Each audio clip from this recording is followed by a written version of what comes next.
जब G20 की बैठक की मेहमान नवाजी के लिए दिल्ली भव्यता की पराकाष्ठा पर इतरा रही है, जब सजी हुई दिल्ली की गली गली नई परिभाषा गढ़ रही है, जब दुनिया के ताकतवर देशों का जमावड़ा लगने वाला है,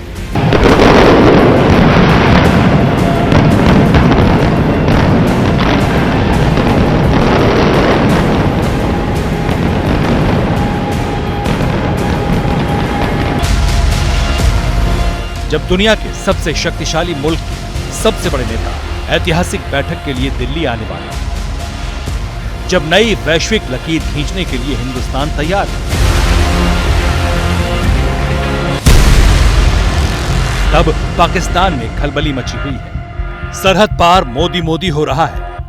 इंडिया ने अपनी G20 मीटिंग को जो है एक कल्चरल इवेंट में बदल दिया है। नहीं देखें, यही देखें ना, नरेंद्र मोदी वैसे तो कहते हैं ना ये फासिस्ट है, यानी कि ये बड़ा दहशतगर्द आदमी है, लेकिन उसकी आप खारजा पॉलिसी को देखें कि उसने इंडिया को कैसे मैनेज किया है पिछले 10 साल से। जैसे वो अपना तरीक़ेकार से चल रहा है, कश्मीर पे भी उसने कब्जा कर लिया है। इसी देखें ना कि 2019 में आर्टिकल हटा दिया, ये कश्मीर पे भी कब्जा अपना पक्का कर लिया। पूरी दुनिया को खारजा पॉलिसी उसके गिर्द ही घूमती है। ठीक है, हमारे जो हुक्मरान हैं इन्होंने सिर्फ लड़ाइयों के, और जो हमारे ताकतवर हल्के हैं इन्होंने अपनी जिद्दों और अनाओं के अलावा इनके पास कुछ नहीं है। G20 मीटिंग के जरिए हिंदुस्तान अपनी वैश्विक ताकत को एक पायदान और ऊपर उठा रहा है। अफ्रीकी संघ के 24 देशों को स्थायी सदस्यता देने की जोरदार वकालत कर हिंदुस्तान के प्रधान ने मास्टर स्ट्रोक चला।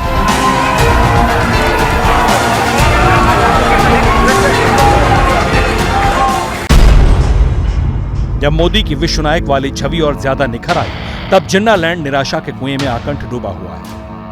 भारत इतना कुछ कर रहा है, इतना सारी दुनिया में नंबर 1 चल रहा है, वो भारत की क्या बात करते हैं। हमारे साथ बाहर का क्या ताल्लुक है। हमारा एक छोटा सा मुल्क है, वो पूरी दुनिया में छाया हुआ है। उसकी इकॉनमी, उसका हर चीज, वो जो मर्जी कर सकता है। बादशाह इस मुल्क में जो मर्जी कर सकते हैं। कसम खा के कहता हूँ कि हमारा मुल्क बिक गया है, हर सूरत बिक गया है। थोड़ा सा टाइम रह गया पाकिस्तान को ख़त्म होने में, जो इनके हालात है ना, लेकिन इंडिया हम पे राज कर रहा है। दरअसल G20 में शामिल होने के लिए पाकिस्तान भी बेचैन था। उसके आका चीन ने पैरवी भी की थी, मगर हिंदुस्तान के आगे प्रपंची पड़ोसी नहीं टिक पाया और जिन्ना के वारिसों का अरमान धरा का धरा रह गया। हुकूमत का कोई भी तरीका, कोई भी ऐसी बात नहीं है जो इंडिया का मुकाबला कर सके। वो तरक्की में हमारे से 100 में से 1000 गुना आगे चले गया है। हमारा मुल्क ये है, इसी टाइम लाइट में, पेट्रोल में लोड शेडिंग हो रही है, बेरोजगारी है। पाकिस्तान के हालात तो काफ़ी बुरे जा रहे हैं, ना कोई कारोबार है ना काम है। 3 महीने किसी दूसरी कंट्री में चले जाना तो हमें ये बात कहने में शर्म आती है कि हम पाकिस्तानी हैं। हमारा पासपोर्ट, उसकी वैल्यू है ही नहीं, ज़ीरो। किसकी वजह से? हमारी हुकूमतें ख़राब है, सब कुछ। ये पाकिस्तान में अब जो भी आगे हालात आने हैं ना, इससे भी बदतर आने हैं। पाकिस्तान की दुनिया में क्या स्थिति है ये सबको पता है। हर कोई दहशतगर्दों को पालने वाले मुल्क से दूरी बनाना चाहता है। अनफॉर्चुनेटली पाकिस्तानियों को हर जगह से, फ्रांस भी कहता है गेट आउट, टर्की भी कहता है पाकिस्तानियों गेट आउट, UAE ने भी जो है 14 सिटीज को बैन किया है, ग्रीस ने भी कहा गेट आउट पाकिस्तान। लेकिन दुनिया का हर देश भारत की ओर टकटकी लगाए देख रहा है। G20 देशों के राष्ट्राध्यक्ष हिंदुस्तान आ रहे हैं। व्लादिमीर पुतिन नहीं भी आ रहे तो उन्होंने पीएम मोदी से फोन पर बात कर अपने लेफ्टिनेंट को भेजा है। चीन के राष्ट्रपति शी जिनपिंग के ना आने की वजहों को दुनिया अच्छी तरह जानती है। बाकी सब आ रहे हैं और इसकी चर्चा पाकिस्तान में बेहिसाब हो रही है।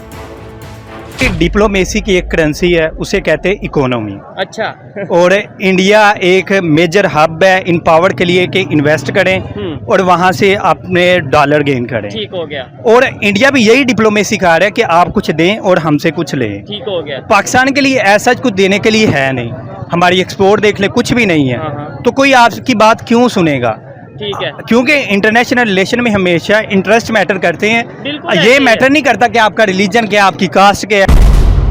पाकिस्तान भूखमरी, बेरोजगारी, गरीबी और कंगाली का हब है। अस्थिरता चरम पर है, खैरात पर पल रहा है। बेगैरत हुकूमत मांग मांग कर देश चला रही है। कर्ज में डूबा जिन्ना का देश दिवालिया होने की कगार पर है। यही वजह है कि बड़ी आबादी भारत में शामिल होने के लिए बेकरार है। जो आज़ाद कश्मीर है, आज़ाद कश्मीर में देख लें, अब वहाँ पे सफ़े मातम बिछा हुआ है कि हमने कौन सा मतलब इतना बड़ा क्या जुर्म कर लिया कि हम पाकिस्तान के साथ अटैच हो गए हैं। वो लोग मतलब क्या कहते हैं, वो तो अब गुनाहगार खुद को समझते हैं कि हमने ये बहुत बड़ी गलती कर बैठे कि पाकिस्तान के साथ गए। आज तल्ख हकीकत इस टाइम पाकिस्तान में ये बनी हुई है कि अगर इंडिया बॉर्डर खोल दे कि पाकिस्तान आ सकता है तो आधे से ज़्यादा पाकिस्तानी वहाँ मर जाए। एक चाय बेचने वाला अपने मुल्क को चांद पे ले गया।